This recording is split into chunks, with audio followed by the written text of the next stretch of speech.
महाराज सुखदेव मुनि कहते हैं कि राजन, अब मैं आपको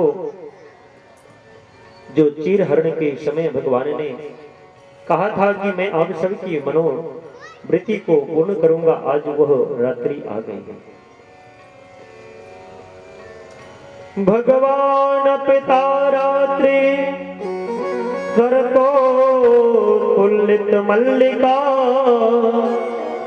बेचारंतु मनः चक्रे योग माया मुपाश्रिते। महाराज भगवान ने याद किया सबको कि आज सबकी मनोभावना जो मनोवृत्ति है उसको पूर्ण करते हैं। और महाराज भगवान अपनी बांसुरी लेकर के शरद की पूर्णिमा है भी आई थी ना, उसमें बैठ गए कदम्ब के पेड़ पर और सायं समय बजाने लगे महाराज। और भगवान की मुरली बज रही है महाराज, खिंचे आ रहे हैं सब। महाराज भगवान ने ऐसी बांसुरी बजाई कि सबका मन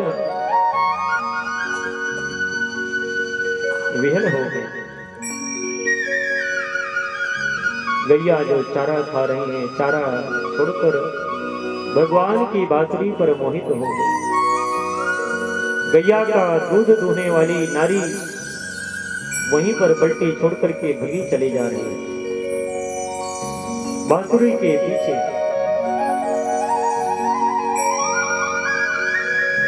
पति के साथ में विश्राम कर रही नारी पति को अधूरे में छोड़कर के महाराज भागी जा रही है।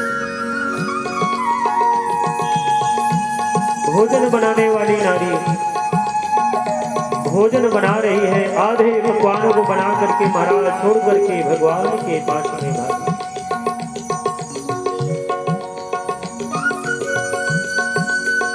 यहाँ तक पशु और पक्षी भी रह नहीं पाए और महाराज भगवान की बांसुरी के पीछे दौड़ पड़े। कैसी बांसुरी बजी।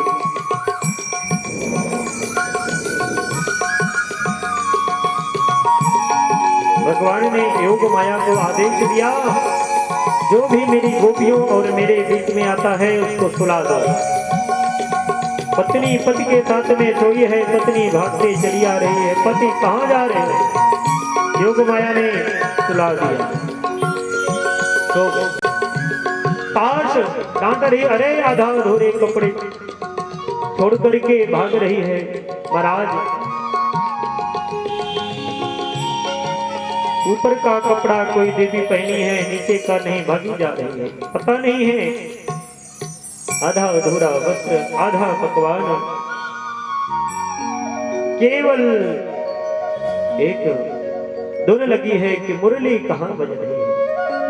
और महाराज बनते वट पर जाकर के देखे यह मधुर धन कहां से सुनाई पड़ रही है। महाराज सुखदेव मुनि कहते हैं, राजन ऐसी बांसुरी आज तक नहीं बजी। विहल हो गए सब सुन करके चारों तरफ देख रहे हैं कहां कौन बजा रहा है। भगवान एक कदम के पेड़ के पास छुप कर बजा रहे हैं। सारे लोग विहल हो। जब सब एकत्र हो गए तो सबके मध्य में भगवान खुद गए। गोपियों ने देखा कि हमारे परम प्रिय प्यारे हम सबके मध्य में विराजमान हो गए। सब गोपियां भगवान के पास पहुंची। भगवान ने सबका अभिवादन स्वीकार किया और पूछा, देवी आप सब किस कार्य के लिए आई हो, यहाँ क्यों आई हो? देवियां लज्जावश अपना सर झुका ली। प्रभु आपको नहीं पता कि हम किस लिए आए हैं? एक प्रेमिका एक प्रेमी के पास किस लिए आती है? भगवान ने कहा, मुझे नहीं पता, मैं तो अपना बांसुरी बजा रहा हूँ, मैंने आपको बुलाया थोड़ी। बोली, महाराज ये बांसुरी तो आपकी खतरनाक है, यही जीने नहीं देती, यही तो मेरी सौत है। जब देखो तब ये आपके होठों से लगी रहती है, हमें आपके होठों का रसास्वादन करने का समय नहीं मिल पाता। और अब अपनी पत्नियां कहती हैं पति को, जब देखिए तब आप व्हाट्सएप पे ही लगे रहते हैं, मेरे लिए समय कब निकालेंगे। महाराज उस समय बांसुरी थी, इस समय व्हाट्सएप आ गया है, बड़ी समस्याएं हैं। प्रेम से बोलिए वृंदावन बिहारी लाल की। और महाराज भगवान के पास में जाकर के आलिंगन करने लगे, पकड़ने लगी। कोई देवी भगवान का हाथ पकड़ती है, मुड़ियां पकड़ती है, कोई कंधा पकड़ता है और कोई उनके अधर मधुरों का रसपान करने लगता है, कोई बाहों में अपना हाथ डाल करके नृत्य करने की कोशिश करती हैं, कोई गोपिकाएं तिरछी चितवन से भगवान को देखती हैं, मग्न है। भगवान भी सबके मनोवृत्ति को जान रहे हैं और उनके साथ में वैसे ही रसास्वादन कर रहे हैं। मेरे भाई बहन, भगवान को पाकर के सारी सखियां मग्न है, मस्त है और अपने आप को सौभाग्यवती सौभाग्यशाली मान रही है और भगवान के साथ में रात रचने लगी।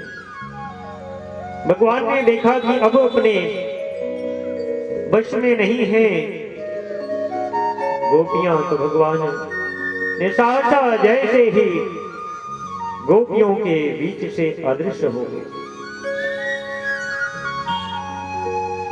महाराज गोपियां अपने के बीच में भगवान को ना पा करके उदास हो गई, निराश हो गई, उदास हो गई, चिंता करने लगी। हाय प्रभु, आप कहां चले गए? पहले तो इधर उधर ढूंढी, हो सकता है खेल खेल रहे हों, लेकिन महाराज नहीं मिले। उदास हो गई और उदास निराश हो गई और आंख में आंसू लेकर के मेरे भाई बहन गोपियां रोने लगी। हे प्राण प्रिय प्रीतम, अब कहां चले गए? आप कहां चले गए मेरे मध्य से? आप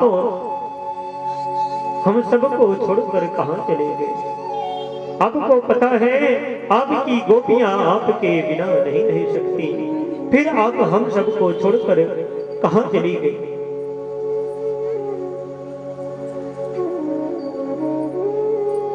आपकी गोपियां आपके बिना एक पल नहीं रह पाएंगी, फिर आप हम सबको छोड़कर क्यों चले गए? क्या आपको हम सबसे स्नेह नहीं है? एक गोपी कहती है, रहने दे सखी, वो तो भौरा है और जैसे कोई भौरा किसी फूल का रसास्वादन करके चला जाता है, उसी तरह से यह भी है। हम सब का रसास्वादन करके चला गया, तनिक भी लज्जा और नहीं आई इसको। दूसरी गोपी कहती है, नहीं बहन, वो तो छलिया है, हम सबको छल कर चला गया, हमारी वेदना से खेलता है, हमारी आत्मा से खेलता है।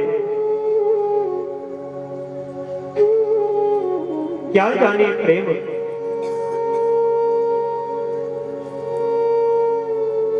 उसको तो हमेशा चोरी करने की आदत है, हमारे मन दिल को चुरा कर चला गया है, उसको हम सब का प्रवाह नहीं। रोती हुई गोपियां आगे बढ़ने लगी। महाराज पूछ रही हैं कंकड़ पत्थर से, हे देव, क्या आपने मेरे भगवान को देखा है? क्या आपने मेरे प्राण प्रिय प्रीतम को आपने देखा है। बड़े कोमल पैर हैं, यदि वो जंगल में, उनके पैरों में कुछ नहीं है और जंगल में घूम रहे होंगे, कंकड़ ना कर जाए, पत्थर ना चुभ जाए, कांटे न लग जाए। महाराज औषधियों से, वृक्षों से पूछ रहे हैं, हे वृक्षराज, क्या आपने मेरे प्राण प्रिय प्रीतम को देखा है?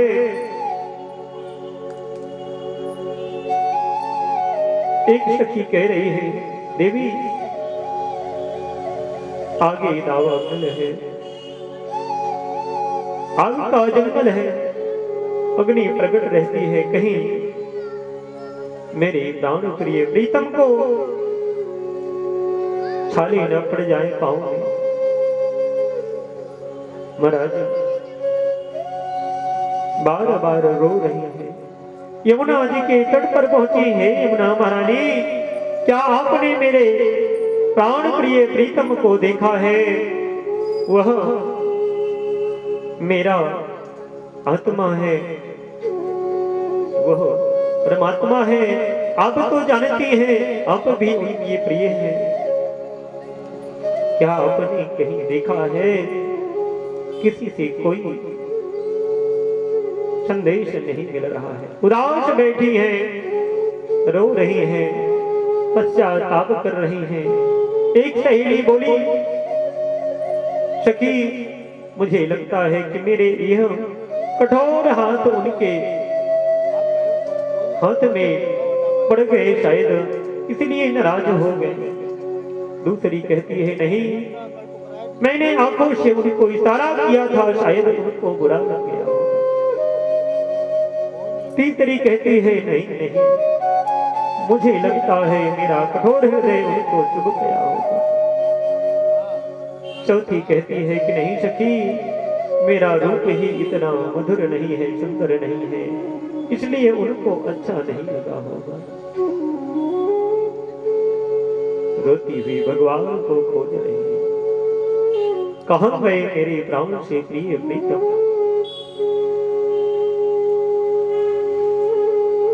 आगे पहुंचते हैं, कंकड़ पत्थर वृक्ष औषधियों से बार बार पूछ रही हैं, क्या आपने मेरे कृष्ण, मेरे प्राण प्रिय प्रीतम को आपने देखा है?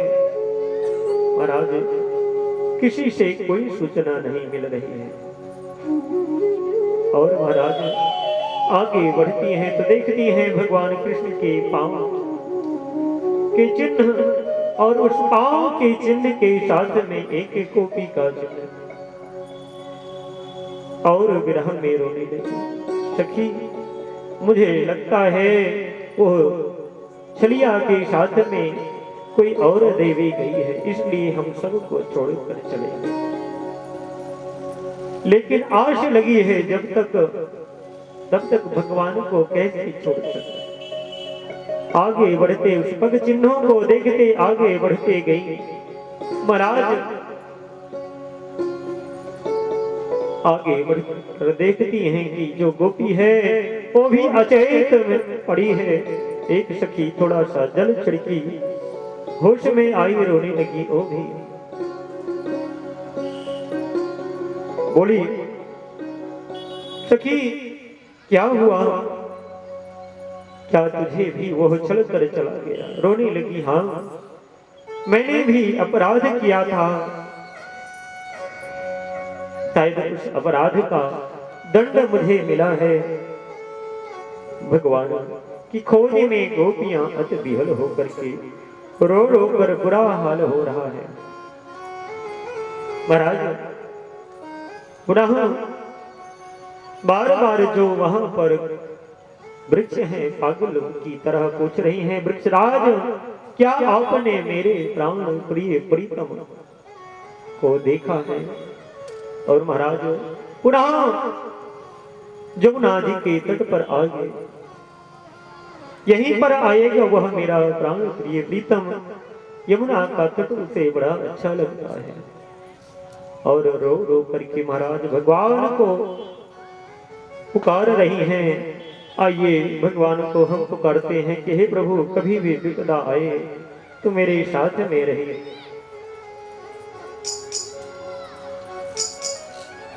भगवान को याद कर रही हैं कि हे प्रभु,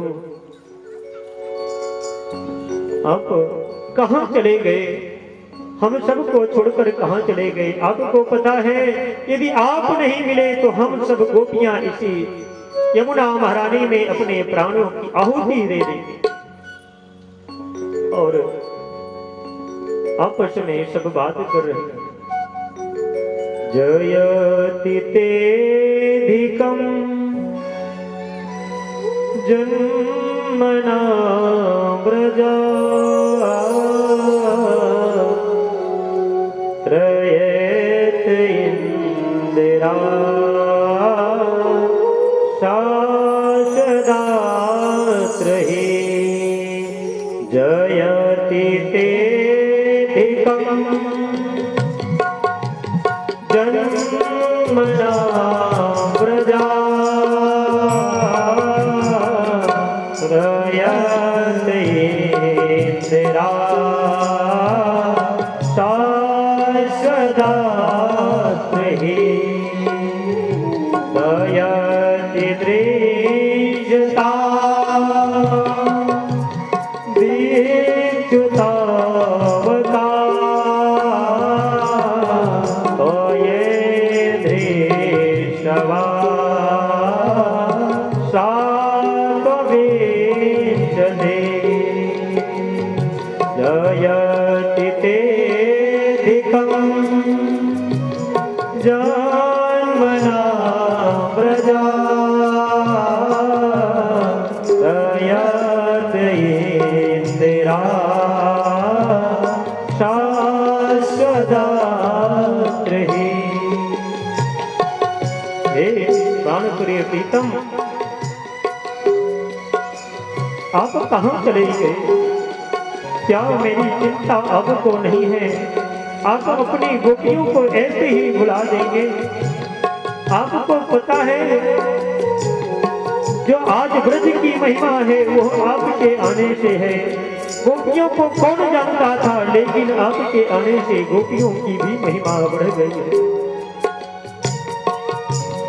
हजारों हजारों वर्ष तक ये महिमा चलती रहेगी केवल आपके साथ।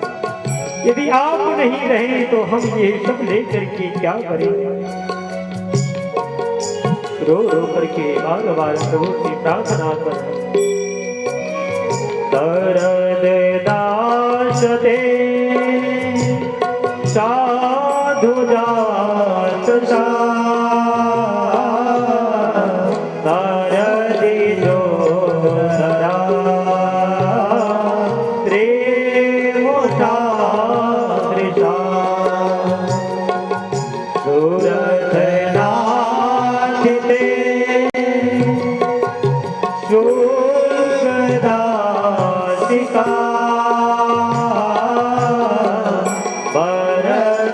वरदनिकृतो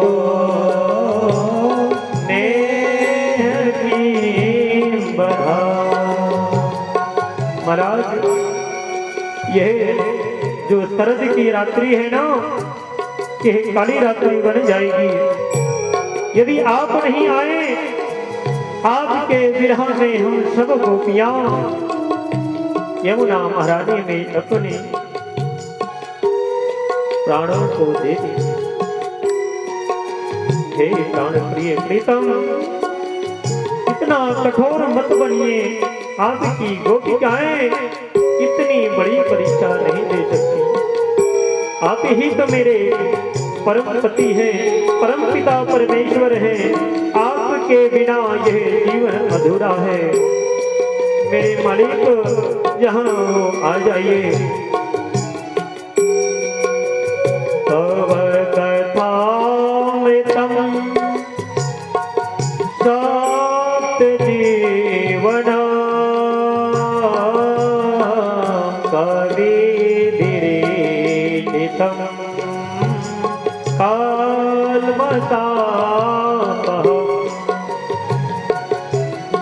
बड़ मंगला श्रीमदादता वो भी हटते भूरिया जना जयति ते जन्मना प्रजा जयति देविका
कहाँ हो श्रवणमंगलम। आपकी कथाएं सुनने में मंगल लगती हैं, शुभ लगती हैं, इसलिए हे प्राणे आप कहाँ हो, हम गोपियों के ऊपर दया करो। और महाराज जो ही गोपियां निराश होकर के अपने आप को यमुना महारानी में समर्पण करने के लिए तैयार हुई, भगवान उसी समय उन सभी के मध्य में प्रकट हो गए। प्रेम से बोले वृंदावन बिहारी लाल की।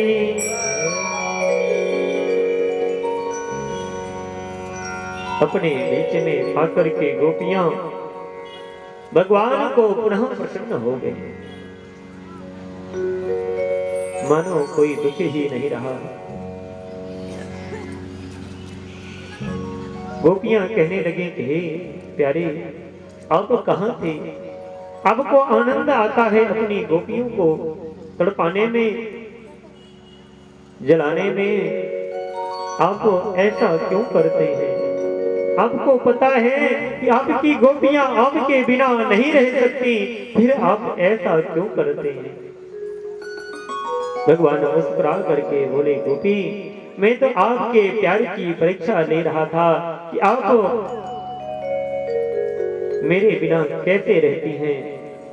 हे देवियों मैं तो मेरा जन्म ही आपके लिए हुआ है और मेरे नाम के साथ में आपका भी नाम जुड़ गया है। आप निराश मत होइए, मैं तो आपका हूं और मेरे भाई बहन गोपियां पाकर के भगवान को प्रसन्न हो गई, मानो जैसे त्रैलोक्य उनको प्राप्त हो गया। और महाराज पुनः सारे दुख को भूलकर भगवान को उसी तरह देखने लगी जैसे पहले कोई भगवान के बाहों में अपना बाहें डाल करके मस्त हो गई, कोई तिरछुवन चितवन देख रही है।